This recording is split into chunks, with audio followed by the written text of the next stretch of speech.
My name is Natalie. I'm in my mid 30s, and for most of my adult life, I've worked in rooms where decisions are made quietly. Conference rooms with glass walls, long tables, polished floors, and people who speak with confidence even when they're unsure. I've never been the loudest person in those rooms.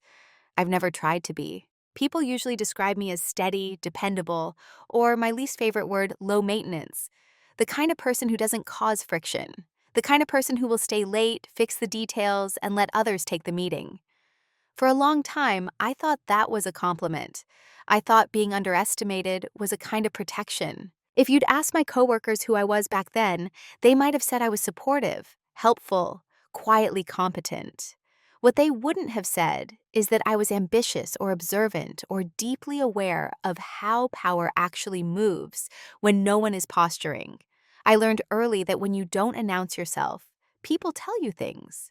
They show you who they are. This story isn't about revenge. It isn't about public humiliation, dramatic speeches, or anyone getting what they deserve. It's about something much slower and far more uncomfortable. What happens when you stop absorbing disrespect and start choosing what your silence is for? Over the next hour, I'm going to tell you about a professional betrayal that didn't explode. It unfolded. About a moment that looked small from the outside, but rearranged something fundamental inside me.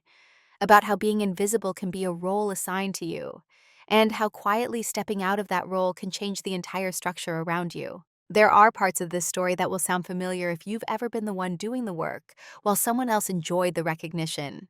There are parts that might make you uncomfortable, especially if you believe fairness eventually sorts itself out. And there are parts I'm still careful with, because telling the truth doesn't mean turning people into villains. I won't dramatize what happened. I won't raise my voice, even in memory. What I will do is walk you through the emotional logic of it, the small cuts that didn't bleed, the rationalizations I made to stay professional, and the moment I realized that staying quiet wasn't the same as being at peace. This is a story about psychological reversal, but not the kind that announces itself.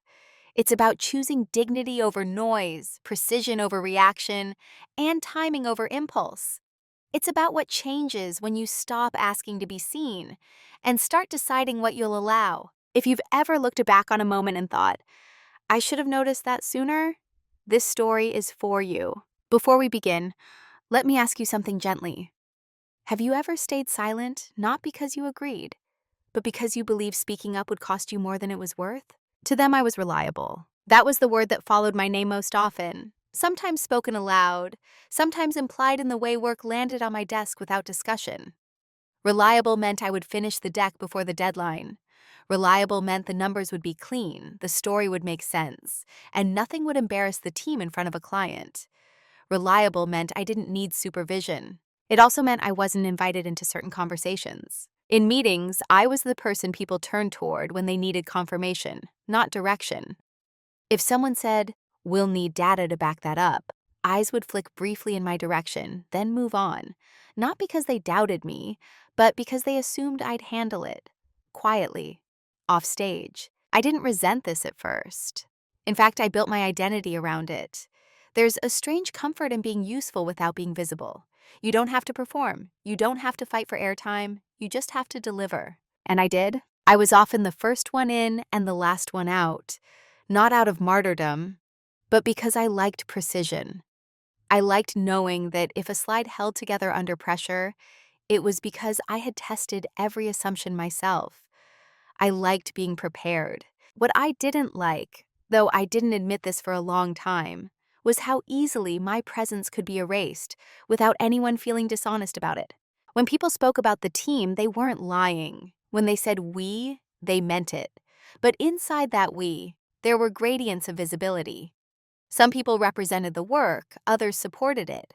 I was firmly in the second category. I was never called invisible. No one dismissed me outright. That would have been easier. Instead, I was consistently adjacent to recognition, close enough to feel its warmth, never close enough to claim it. If a project went well, the praise floated upward. If something needed fixing, it drifted sideways, toward me.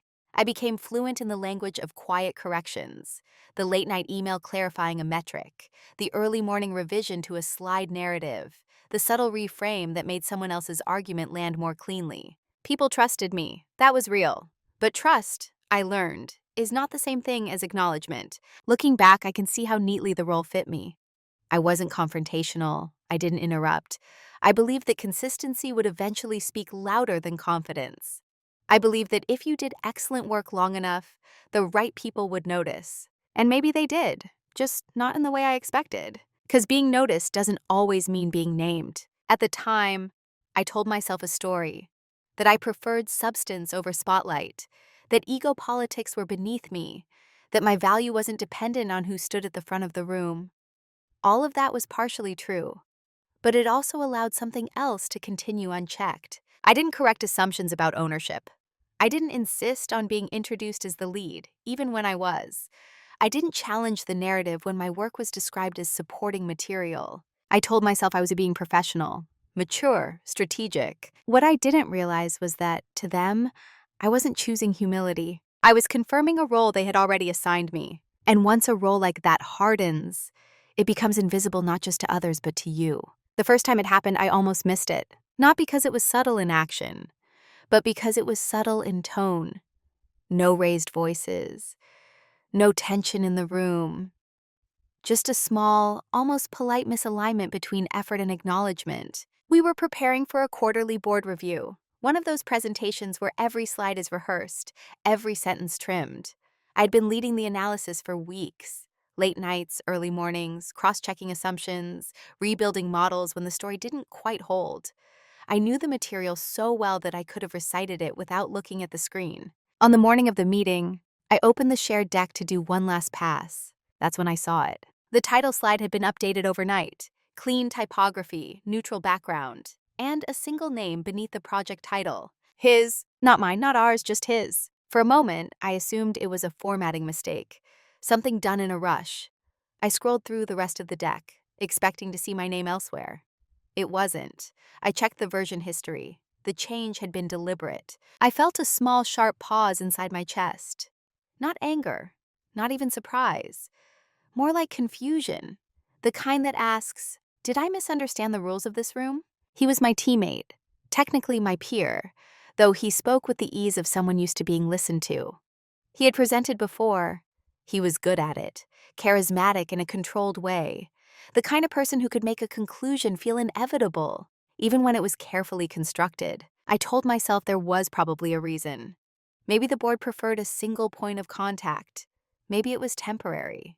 Maybe it didn't matter. That last one was the easiest to believe. In the boardroom, I sat 2 seats away from the screen, close enough to see every slide transition, close enough to notice when he hesitated, just briefly, before delivering a line I had written. I watched my slides being presented with his name on the cover. Not once did he say we.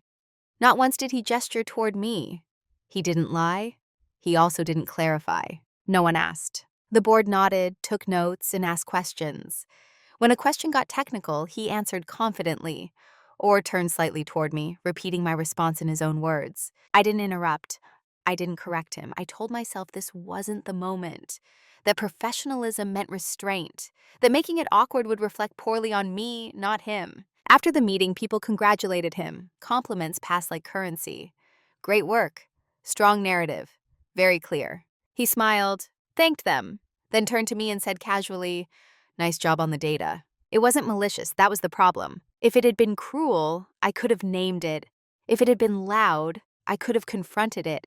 Instead, it was framed as efficiency, as teamwork, as something too small to challenge without seeming petty. So I did what I had trained myself to do. I absorbed it. I told myself this was how things worked, that credit flowed toward the person at the front, that my role was to support the outcome, not the optics, that there would be another opportunity. But that evening, when I opened my notebook, the black leather one I'd carried for years, I wrote down the date, the meeting, the deck, the change to the title slide, not because I planned to use it, because something in me didn't want to forget it. The first time it happened, I almost missed it. Not because it was subtle in action, but because it was subtle in tone.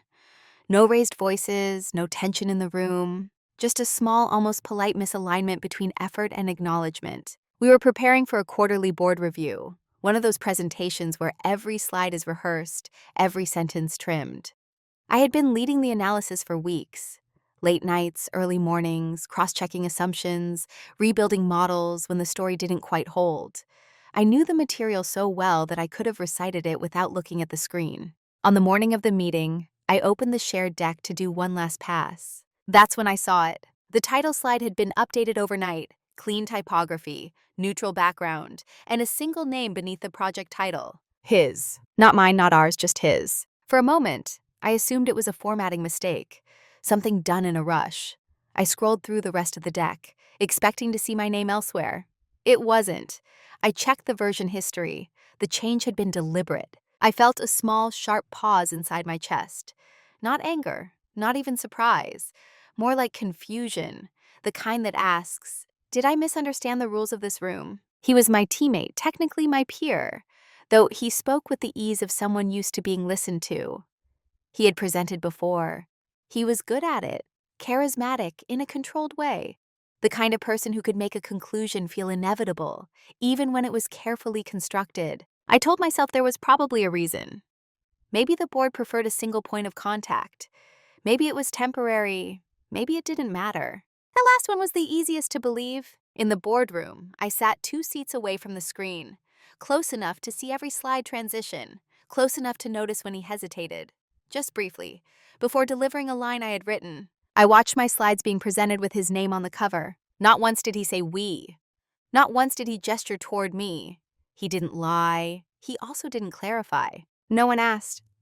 The board nodded, took notes, and asked questions. When a question got technical, he answered confidently, or turned slightly toward me, repeating my response in his own words. I didn't interrupt. I didn't correct him. I told myself this wasn't the moment, that professionalism meant restraint, that making it awkward would reflect poorly on me, not him. After the meeting, people congratulated him. Compliments passed like currency. Great work. Strong narrative.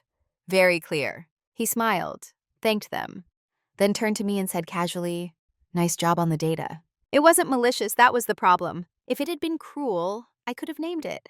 If it had been loud, I could have confronted it. Instead, it was framed as efficiency, as teamwork, as something too small to challenge without seeming petty. So I did what I had trained myself to do. I absorbed it. I told myself this was how things worked, that credit flowed toward the person at the front, that my role was to support the outcome, not the optics, that there would be another opportunity. But that evening, when I opened my notebook, the black leather one I'd carried for years, I wrote down the date, the meeting, the deck, the change to the title slide, not because I planned to use it, because something in me didn't want to forget it. There's a moment, quiet, almost embarrassing, when you realize that people aren't misunderstanding you. They understand you perfectly. They just understand you differently than you understand yourself. For me, that realization didn't arrive in a single conversation or conflict. It emerged gradually, through repetition, through patterns that became so consistent they stopped feeling accidental. I was the person people came to before meetings, not during them. Can you sanity check this? Does this logic hold? What do you think the board will push back on? But in the meeting itself, I became peripheral, present, but not positioned. I noticed how tasks were framed when they came my way. Not opportunities, responsibilities, not visibility, coverage. I was looped in to make sure things didn't fall apart, not to shape where they were going. And the more dependable I was, the more fixed the role became. Reliable, detail-oriented, supportive. Those words started to feel less like compliments and more like boundaries. What unsettled me wasn't that others stepped into the spotlight. It was that they did so comfortably, without hesitation, because the structure allowed it, because someone else was holding the weight behind the scenes. Me. I began to see how expectations worked in the room, not spoken, but enforced through habit. If I spoke up, people listened politely, then moved on. If someone else said the same thing, it became direction. I wasn't dismissed, I was contained, and I had helped build the container. I realized this one afternoon while reviewing a project plan that clearly depended on my expertise, but listed someone else as the lead. My name appeared under supporting contributors, alongside people who had joined the project weeks after I had shaped it. No one had made a mistake. They were describing reality as they experienced it. I was the engine, not the driver. The stabilizer, not the signal.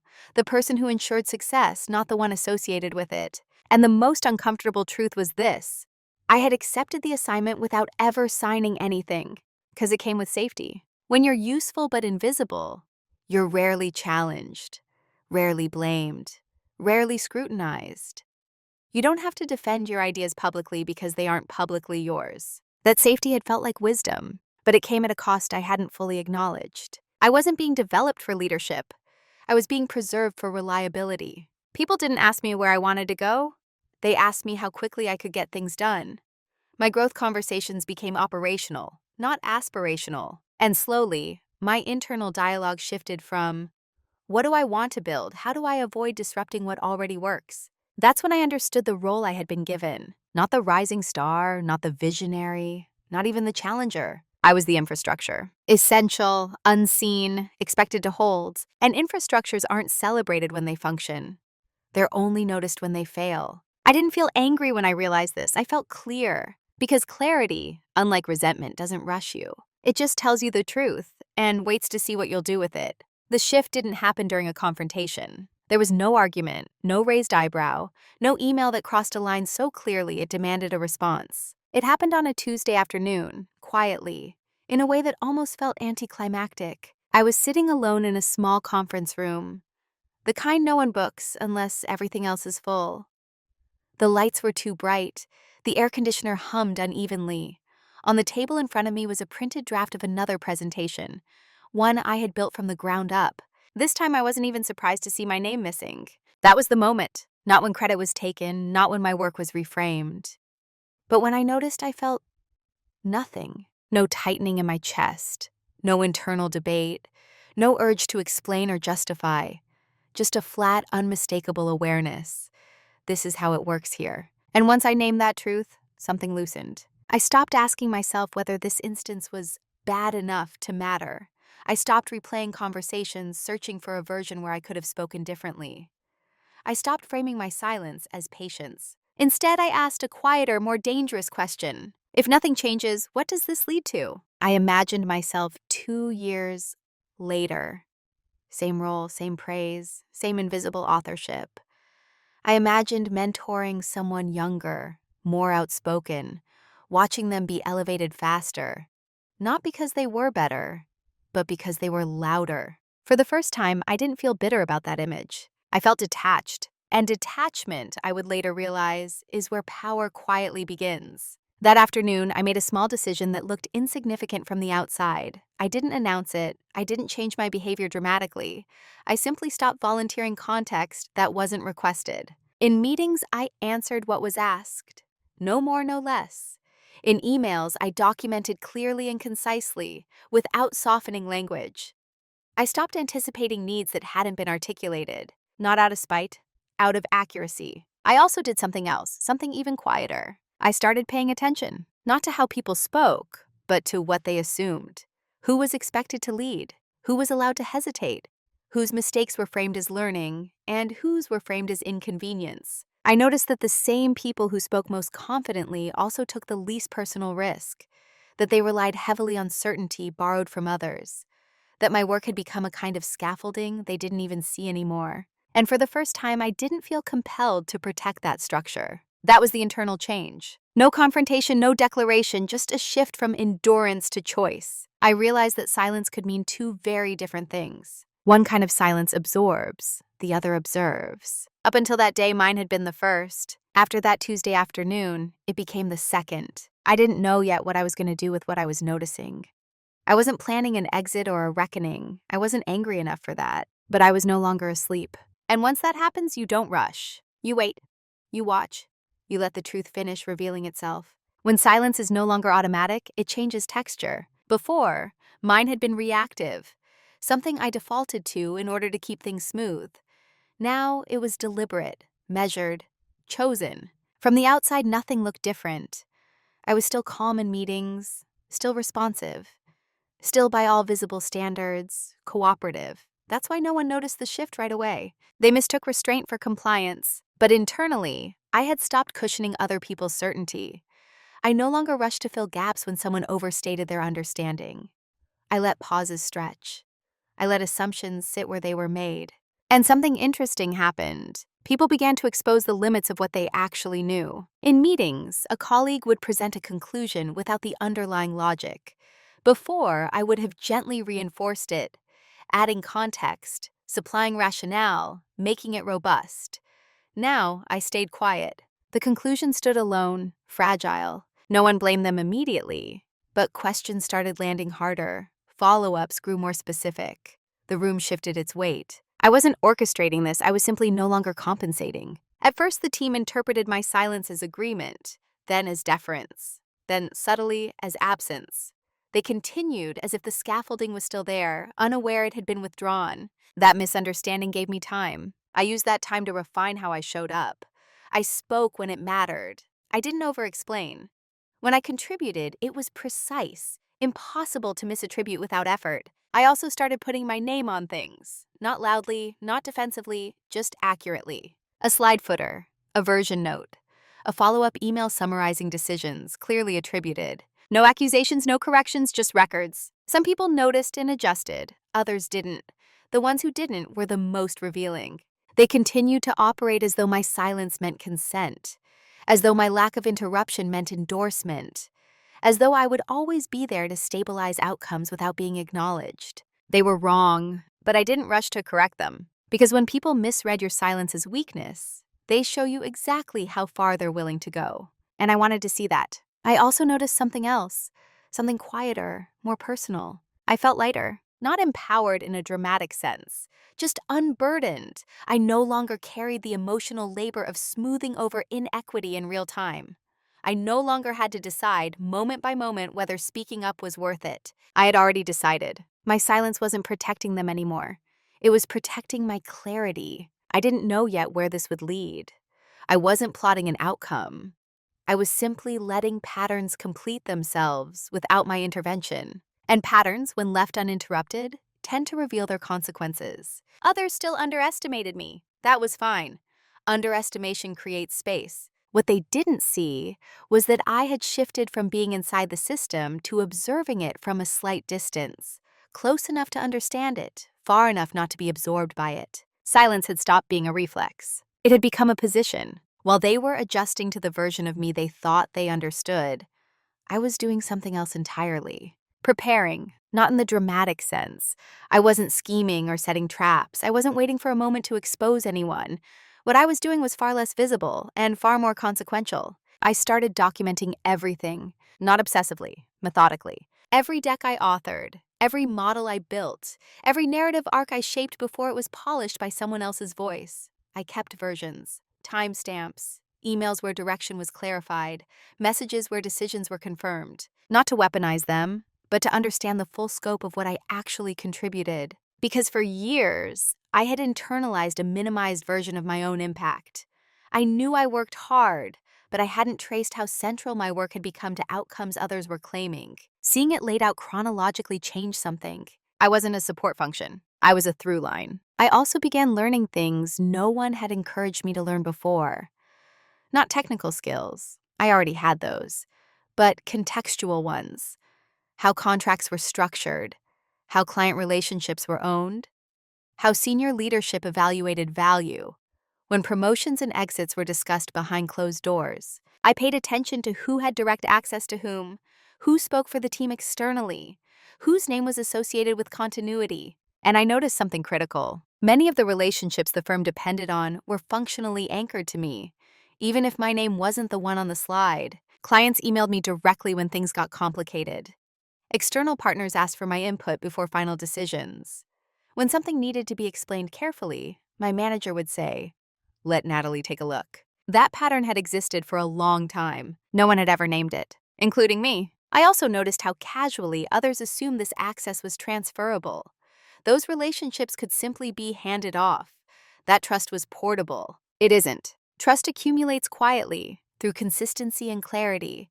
And once it attaches to a person, not a title, it doesn't move easily. They never noticed that I had stopped correcting misattributions in the moment, but started correcting them in the record. That I was building a paper trail that reflected reality, not optics. That I was learning how power moved when no one was watching, and where leverage actually lived.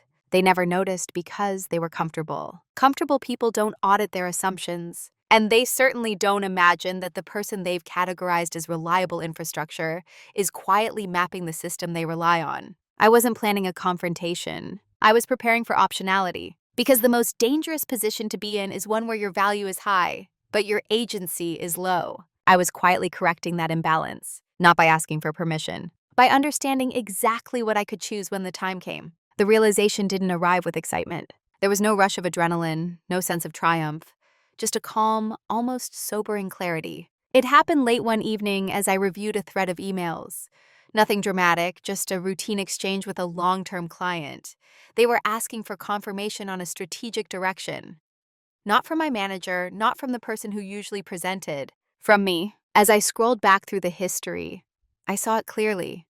Year after year, decision after decision, my name appeared at the moments that mattered most.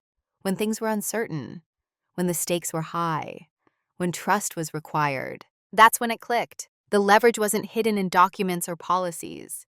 It wasn't a single mistake someone else had made. It was independence, not emotional dependence, functional dependence. The firm relied on my continuity, my judgment, and my ability to hold complexity without escalating it. Clients relied on me to translate strategy into something workable. Even internally, decisions flowed more smoothly when I had been involved early. And yet none of that was formally acknowledged. That imbalance had felt uncomfortable before. Now it felt informative. Because leverage doesn't need to be announced to exist, it just needs to be real. I didn't celebrate this realization. That wouldn't have fit the tone of it. Instead, I felt a kind of quiet responsibility. Seeing clearly meant I couldn't pretend anymore. Not about my value and not about my options. I also understood something else, something more delicate. If I confronted the situation emotionally, I would lose the advantage clarity gave me. If I demanded recognition directly, I would trigger defenses, explanations, minimization. The system would protect itself. But if I acted from precision instead of reaction, the outcome would be different. So I didn't tell anyone what I had realized. I didn't change my demeanor. I didn't hint at dissatisfaction. I continued to do my work well, no better, no worse, just accurately. The power of that moment wasn't in what I did next. It was in what I no longer needed. I no longer needed validation to know where I stood. I no longer needed visibility to understand my impact. I no longer needed to rush. I had clarity, and clarity creates patience. For the first time, I could see the structure I was inside of from the outside. I could see where it would bend and where it would break if certain assumptions were challenged. I didn't want it to break. I just wanted to tell the truth.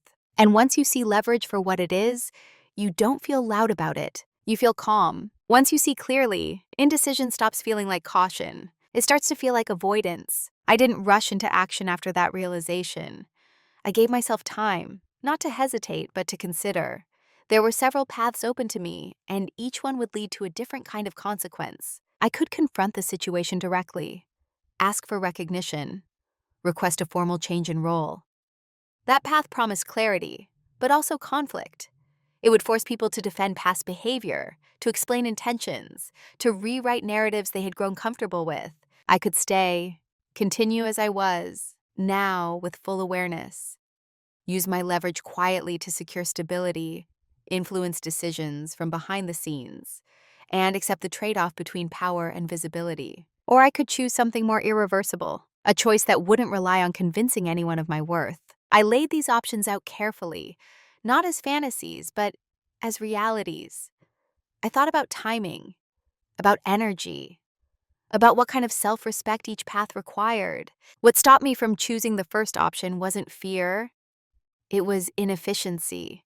Confrontations consume time and emotional bandwidth. They rarely change systems built on habit. They only produce exceptions. What stopped me from choosing the second was erosion. I could already feel what staying would cost me in the long term. Not burnout, but diminishment. The slow flattening of ambition. The third option didn't feel dramatic. It felt clean. It required preparation, restraint, and the willingness to let outcomes unfold without narrating them. It also required me to accept that once I made this choice, I couldn't unmake it. There would be no going back to before, no renegotiating the old role. That was the point. So I chose the path that didn't ask for recognition. I chose the one that assumed my value didn't need to be debated. I didn't announce my decision. I didn't change my tone. I simply began aligning my actions with the reality I had already observed. This wasn't about leaving in anger. It wasn't about proving anything. It was about agency. And once that choice was made, everything that followed became inevitable. After the decision, the most important thing I did was not announce it. That restraint wasn't about secrecy. It was about integrity. Once you decide to act from agency instead of reaction, you stop needing witnesses. You let alignment speak for itself. So on the surface, I remained exactly who they expected me to be. I arrived on time. I responded promptly. I delivered clean work. My tone didn't sharpen. My face didn't harden. If anything, I seemed calmer, because I was no longer negotiating with myself internally. That calm was mistaken for comfort. What no one saw was how deliberately I began to reposition my energy. I stopped being anticipatory. For years, I had been a step ahead of everyone else, not strategically, but emotionally. I anticipated confusion before it surfaced. I anticipated questions before they were asked. I anticipated risk before anyone acknowledged it existed. I filled gaps automatically, because leaving them unfilled felt irresponsible. Now I didn't. If something hadn't been defined, I asked for a definition. If responsibility was vague, I clarified it. If a decision was implied rather than stated, I waited. Not passively, precisely. It was remarkable how often ambiguity had been functioning as a convenience. How many people relied on my instinct to just handle it without ever naming that expectation? When I stopped doing that, meetings got longer. Emails multiplied. People began circling the same questions they used to move past quickly. Not because they were less capable, but because they had never been required to carry that cognitive load themselves. I also began to put friction where I had once provided lubrication. Not obstructive friction, structural friction. If I were asked to contribute to something that would be presented upward, I would ask, casually, who would be presenting it? If my work was foundational to a recommendation, I asked where it would live in the narrative.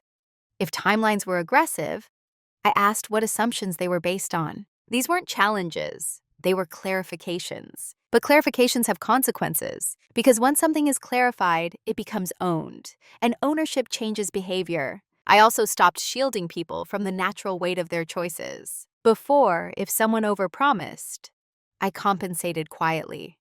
If a story didn't quite hold, I rebuilt it behind the scenes. If a risk wasn't acknowledged, I mitigated it without making noise. Now I let those choices meet reality at a reasonable distance. Still professional, still ethical, but no longer self-sacrificial. And slowly, the environment began to change. Nothing dramatic, no collapse, just strain. Decisions that once felt effortless now required follow-up. Presentations that used to land smoothly now prompted deeper scrutiny. Clients began asking, "Can Natalie weigh in on this?" more frequently, and noticing when I hadn't. That question came up in rooms I wasn't in. I know, because it was mentioned to me later, casually, without accusation, as if it were a new development. It wasn't. What was new was that I no longer rushed to respond to it. I also started having conversations that existed entirely outside the company's narrative. Not exit interviews, not secret meetings, just honest conversations with people who knew my work in a different context. Former colleagues, clients who had moved on, partners who had watched me operate over time. Those conversations weren't transactional. They were clarifying. I didn't pitch myself. I didn't complain. I simply spoke about the kind of work I enjoyed doing, the level at which I operated best, and the environments where precision and authorship were aligned. The responses were immediate and unsettling in their ease. People didn't ask why I hadn't been positioned differently where I was. They assumed I had chosen not to be. That assumption landed harder than any disrespect I'd experienced, because it forced me to confront something uncomfortable. The gap between how I was perceived externally and how I had allowed myself to be framed internally. Back at work, no one noticed these external conversations. They didn't need to. What mattered was that I now knew I wasn't contained by the system I was in, and that knowledge changes how you stand in a room. I stopped over-explaining. I stopped softening statements. I stopped volunteering reassurance, not because I was withholding, but because reassurance isn't necessary when you trust your own position. People responded differently to me, though they couldn't articulate why. Some became slightly more formal. Others are more cautious, a few more deferential. The ones who had benefited most from my invisibility felt it first. They didn't accuse me of anything. They just began checking in more often, asking more questions, including me earlier than usual. They sensed a shift without understanding it. That's the thing about moving in silence. It destabilizes narratives without attacking them. I never corrected anyone's story about who did what. I simply stopped reinforcing versions that weren't accurate. I let records speak. Emails summarized decisions with names attached. Documents reflected authorship cleanly. Version histories told a consistent story. And because everything was factual, no one could challenge it without looking unreasonable. Meanwhile, the internal cost of my work dropped dramatically. I wasn't exhausted anymore. Not because the workload was lighter, but because the emotional labor was gone. I wasn't managing other people's comfort. I wasn't cushioning their misalignment with my own effort. I was finally operating at my actual capacity. And that capacity, unbuffered, changed the system more than any confrontation ever could. People don't notice when you're holding them up. They notice when you stop. Not immediately, not explosively, but inevitably. And I was patient enough to let inevitability do the work for me. Consequences rarely announce themselves. They don't arrive with confrontation or blame. They arrive in confusion, as friction, as a growing sense that something familiar is no longer working the way it used to. At first, the changes were subtle enough to dismiss. A meeting that used to end with clear next steps now spills into follow-ups. A presentation that once sailed through now prompts requests for clarification. A client who had always been easy suddenly wanted more detail, more justification, more reassurance. No one connected these moments to me. That was important, because consequences only reveal their source when the system is ready to see it. Instead, people began searching elsewhere for explanations. They blamed market conditions, timing, the client, internal bandwidth. They added a process where intuition had once sufficed. They scheduled alignment meetings to discuss alignment. And still, things felt heavier. What had changed wasn't competence, it was coherence. For years, I had been quietly maintaining the connective tissue, bridging gaps between strategy and execution, smoothing translation between confident narratives and messy reality. When that connective tissue withdrew, even slightly, the system didn't collapse. It slowed, and slowness in a performance-driven environment feels like a threat. I started noticing how often my name came up in conversations I wasn't part of. Not dramatically, not urgently, just repeatedly. Let's check with Natalie. Has Natalie seen this? Can Natalie confirm? Those questions used to feel routine, background noise. Now they carried weight, because when the answer was delayed or absent, the room stalled. People began reaching out to me more directly, more frequently. Not for work exactly, but for grounding, for confirmation, for the kind of assurance that used to arrive effortlessly because I had been embedded everywhere. I didn't refuse. I didn't disappear. I responded thoughtfully, selectively, in alignment with my role as it was formally defined, not as it had informally expanded over the years. And that distinction mattered more than anyone expected, because when you stop operating beyond your scope, gaps don't look like sabotage. They look like oversight, and oversight has consequences. The first visible consequence came during a client check-in I wasn't scheduled to attend. A recommendation was challenged, politely but firmly. The presenter faltered, not because they lacked intelligence, but because the logic beneath the recommendation hadn't been fully stress-tested. Normally, I would have caught that. I hadn't been asked to. The meeting ended without resolution.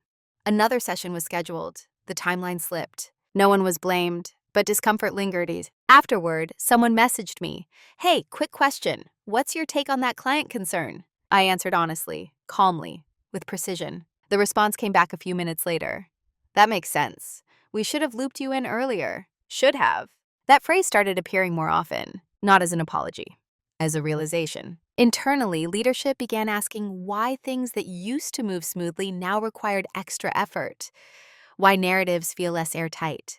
Why did execution feel heavier? They weren't accusing anyone. They were auditing outcomes. And audits have a way of tracing patterns backward. Still, no one confronted me. That wasn't the culture. Instead, they adjusted their behavior around me. I was invited into meetings earlier, but not to lead. Asked for input, but not to present. Positioned as a stabilizer again. They were trying to restore equilibrium without changing the structure. It didn't work, because equilibrium built on unacknowledged labor isn't stable. It's borrowed, and borrowed stability accrues interest. I could feel the shift in how people spoke to me. More careful, more deferential, less casual. Some became defensive, over-explaining decisions they'd never explained before. Others became oddly warm, checking in under the guise of collaboration. They sensed something had changed, even if they couldn't articulate what. What they didn't yet understand was that I wasn't withholding anything. I was simply no longer compensating. The system was encountering problems without my quiet corrections. And systems, when faced with that mirror, tend to respond in one of two ways. They either adapt or they panic. I waited to see which one this would be. By the time panic appeared, the window for easy repair had already closed. It didn't show up as urgent at first. It showed up as confusion layered with reassurance. Leadership meetings where people said things like, "We just need to tighten the process," or "This feels like a communication issue," as if the right framework could restore what had quietly shifted. They were still looking for a technical solution to a structural truth. I could see it in these questions that started coming my way. They were no longer about content. They were about continuity. Are you comfortable with how things are going? Do you feel supported? Is there anything you need from us? These weren't hostile questions. They were careful ones. And they came too late. Because what they were really asking was, are you still holding this together for us? By then, the answer had already changed. What made it unfixable wasn't resentment. It was alignment. I had already reorganized my internal sense of responsibility. I no longer felt obligated to preserve a structure that hadn't preserved my authorship, my trajectory, or my agency. That shift is irreversible. People often think damage happens at the moment of conflict. In reality, it happens earlier, when trust quietly reroutes, when your sense of belonging is replaced by clarity. By the time leadership started noticing that outcomes felt fragile, I had already stepped out of the role that made them feel solid. They tried to pull me back in gently. More visibility is offered. Invitations framed as an opportunity, language adjusted. But the offers were retroactive. They were attempts to restore a version of me that no longer existed. What they didn't understand was that nothing had gone wrong. No bridge had been burned. No rule had been broken. The system was simply experiencing the cost of having relied on something it never named. And costs, once incurred, can't be negotiated away. There was a meeting where someone finally said it out loud. Not to me, but near me. We didn't realize how much Natalie was carrying. The tone wasn't accusatory. I was surprised. Surprise is a poor foundation for repair, because realization without responsibility doesn't lead to change.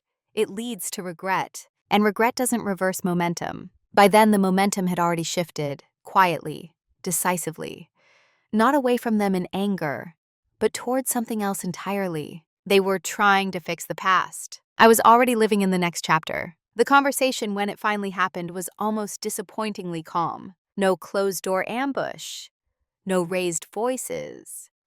No dramatic reckoning. Just a scheduled meeting, a neutral subject line, and a conference room I had sat in dozens of times before. 3 people across the table. Coffee cups untouched.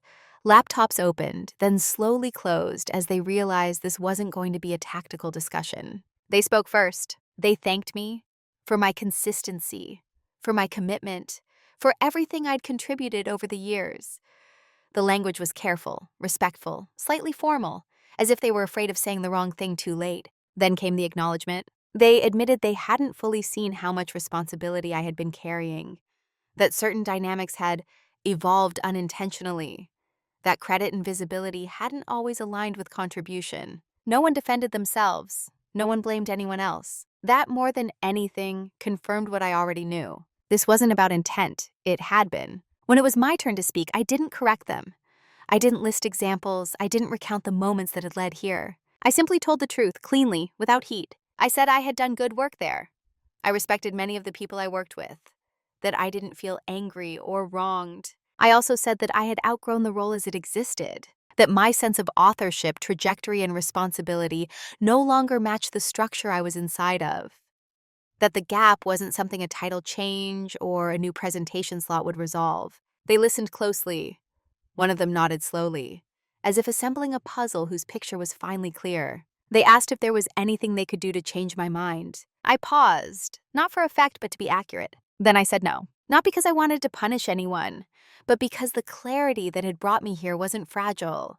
It didn't depend on their response. I wasn't leaving from something. I was moving toward alignment. The room stayed quiet for a moment longer than necessary. Not awkward, just reflective. We ended the meeting professionally, cordially, with mutual respect intact. As I walked out, I realized something that surprised me. I didn't feel relieved. I felt complete. Because when confrontation is stripped of emotion, it stops being a battle. It becomes a conclusion. After the conversation, people expected a visible change. They watched for signs, distance, bitterness, triumph, regret. Something that would help them place me neatly back into a familiar narrative. The problem was there wasn't one. What followed wasn't an exit fueled by resentment or a reinvention built on anger. It was quieter than that, more grounded. I didn't walk away feeling victorious. I walked away feeling aligned. That difference matters. For a long time, I had defined myself by how much I could hold. How much pressure could it absorb without complaint? How seamlessly I could support outcomes without inserting myself into the story. I mistook endurance for strength. Now I understand strength differently. It's the ability to tell the truth internally before demanding it externally. It's knowing when reliability becomes erasure. It's recognizing when staying composed is no longer the same as staying whole. Who I am now isn't louder. I didn't suddenly become someone who dominates rooms or asserts myself at every turn. I still listen more than I speak. I still value precision over performance, but I no longer disappear inside my competence. I say my name when my work is referenced. I clarify ownership without apology. I choose environments where authorship and responsibility are aligned by design, not by negotiation. Most importantly, I don't wait to be seen. I notice how often people, especially women, are taught to believe that being indispensable is the same as being valued. If you become useful enough, visible enough, patient enough, recognition will eventually follow. Sometimes it does, often it doesn't. What I've learned is that systems don't correct themselves out of fairness. They correct themselves when reality becomes unavoidable. And reality becomes unavoidable when you stop compensating for what's misaligned. There's no bitterness in that lesson, just clarity. I still think about the version of myself who sat quietly in those meetings, telling herself she was being strategic. I don't judge her. She was doing the best she could with the information she had. But I no longer ask her to carry what she never should have had to. Now, when I enter a room, I'm aware of my presence. Not because I demand attention, but because I allow myself to take up the space my work already earns. If someone underestimates me, I don't rush to correct them. I let time and accuracy do that work. But I no longer assist in my own misinterpretation. That's the line I won't cross again. I don't believe in scorched earth. I don't believe in humiliating reversals. I believe in quiet exits that leave the truth intact. And I believe that dignity doesn't need witnesses to be real. Who I am now is someone who understands that silence can be powerful, but only when it's chosen, not when it's expected. I haven't hardened. I've clarified. And that clarity has changed every room I step into, without me ever having to raise my voice. There's a version of this story that ends with a lesson neatly underlined. A version where everything ties back to fairness or karma or some universal balancing of scales. This isn't that story, because what happened to me didn't resolve itself through justice in the traditional sense. No one was publicly corrected. No announcement was made crediting past work. No apology erased the years of quiet misalignment. And yet this story does have closure, just not the kind that comes from being proven right. The real ending happened when I stopped needing the system to validate what I already knew to be true. For a long time, I believed that if I stayed calm enough, competent enough, and patient enough, things would eventually align. That integrity would be noticed. That fairness would surface on its own. What I learned instead is this: systems don't reward silence. They rely on it. Not maliciously, not consciously, but reliably. And when you are the one making things work without being named, the system doesn't feel broken. It feels efficient until you step out of that role. The moral of this story isn't speak louder. It isn't demand credit. It isn't even leave when you're undervalued. It's this: pay attention to what your silence is teaching people. If your silence is chosen, strategic, temporary, aligned, it can be powerful. If it's expected, assumed, depended on, or normalized, it will cost you more than you think. Quiet dominance isn't about outmaneuvering others. It's about refusing to shrink in order to keep things comfortable. It's about letting reality stand on its own, even when it exposes imbalance. And sometimes, the most self-respecting thing you can do isn't to fight for space. It's to walk toward a place where you don't have to fight at all. I didn't leave with anger. I didn't leave with bitterness. I left with accuracy. And accuracy has a way of simplifying everything that comes after. If you're listening to this and recognizing pieces of yourself, the reliable one, the invisible one, the person holding more than their share, know this: clarity will come, whether you force it or not. The question is whether you'll still be there when it does. I'll leave you with this, and I genuinely like to hear your thoughts in the comments. Have you ever realized that staying quiet wasn't protecting the situation anymore, but protecting everyone else from having to change?